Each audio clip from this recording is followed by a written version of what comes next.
जो हम लोग बता रहे हैं कि गरीबी से निकलने का 3 ही रास्ता है, नौकरी, खेती या व्यापार।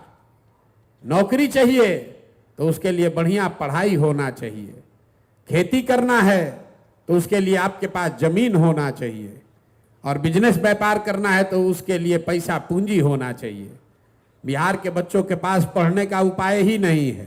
60% लोगों के पास, परिवारों के पास एक धूर जमीन ही नहीं है। और पूंजी की बात ही मत कीजिए। यहाँ प्रति व्यक्ति आय है 35,000, देश में प्रति व्यक्ति आय है 1,35,000।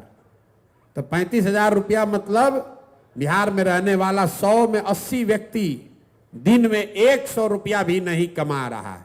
और इस गरीबी का क्रेडिट लेने के लिए नेता आपस में लड़ रहा है, कह रहा है कि हम ज्यादा सुधार दिए, कि हम ज्यादा सुधार दिए। इसीलिए हम लोग कहते हैं कि सबकी बात को सही मान लीजिए। मान लीजिए कि कांग्रेस ने बिहार में 40 बरस बहुत विकास कर दिया। ये मान लीजिए कि लालू जी के राज में सामाजिक न्याय मिल गया, गरीबों को, पिछड़ों को आवाज दे दी गई। ये भी मान लीजिए कि नीतीश और भाजपा के राज में सड़क बन गया, बिजली आ गई। अगर ये तीनों बात को, तीनों लोगों के बात को सही मान भी लिया जाए तो भी कोई दुनिया में इस बात से इनकार नहीं कर सकता है कि देश का सबसे गरीब, सबसे पिछड़ा, सबसे ज्यादा अशिक्षित, सबसे ज्यादा बेरोजगारी वाला राज्य बिहार ही है। काहे बहस कर रहे हैं कि लालू ज्यादा खराब कि नीतीश ज्यादा खराब, कांग्रेस ज्यादा खराब कि मोदी ज्यादा खराब? हम तो कह रहे हैं कि अगर सबको सही मान लो तो भी हम लोग की हालत सबसे ज्यादा खराब। इसलिए यह व्यवस्था बदलनी चाहिए। बदलनी चाहिए कि नहीं चाहिए? चाहिए कि नहीं चाहिए भाई बताइए।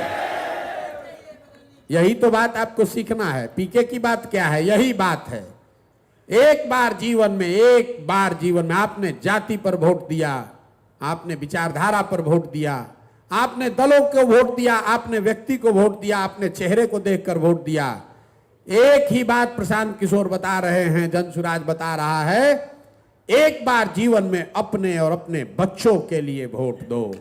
अपने बच्चों के लिए वोट दो, लालू जी के बच्चे के लिए नहीं, नीतीश के लिए नहीं, राहुल गांधी के लिए नहीं, मंदिर के लिए नहीं, मस्जिद के लिए नहीं, 5 किलो अनाज के लिए नहीं, गरीबी खत्म करने के लिए।